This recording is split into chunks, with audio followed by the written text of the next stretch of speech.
Block um Block steht für viele tausendmal.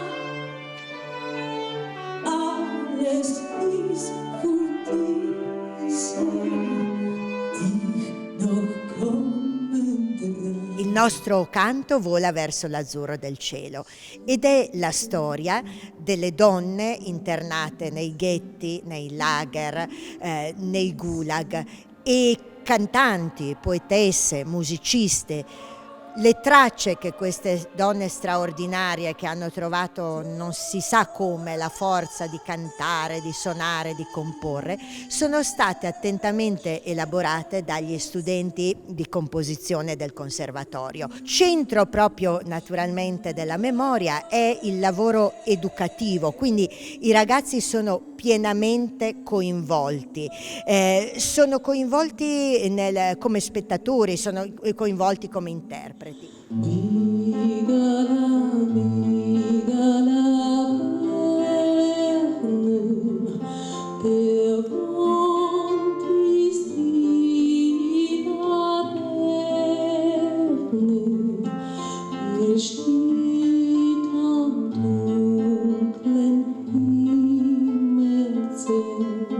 Und schaut nieder auf die Welt.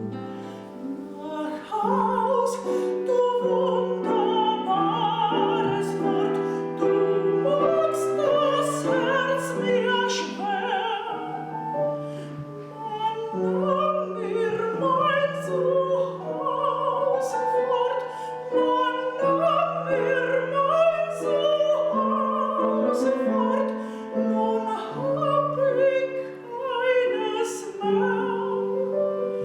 Nun hab ich keines mehr.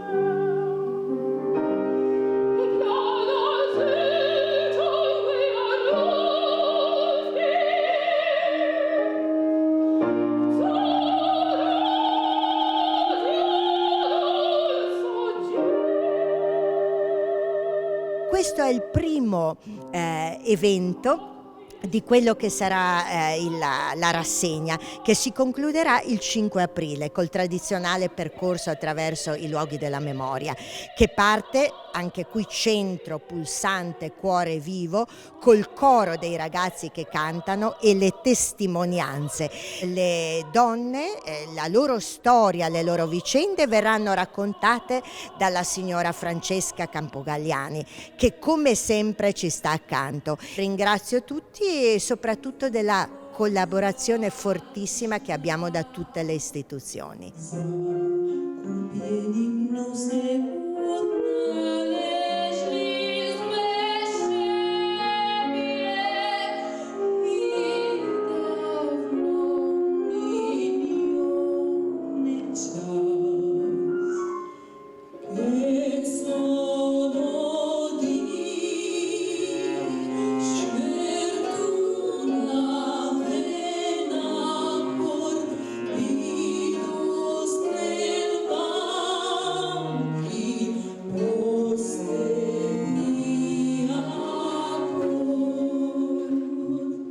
Raccolse tutto il suo coraggio e intonò con le lacrime agli occhi, lacrime di dolore e di vergogna, l'Ave Maria di Schubert.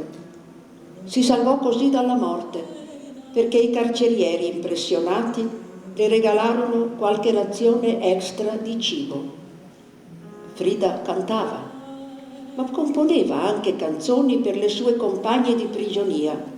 Il loro canto di libertà è la testimonianza che lo spirito umano non si arrende all'orrore.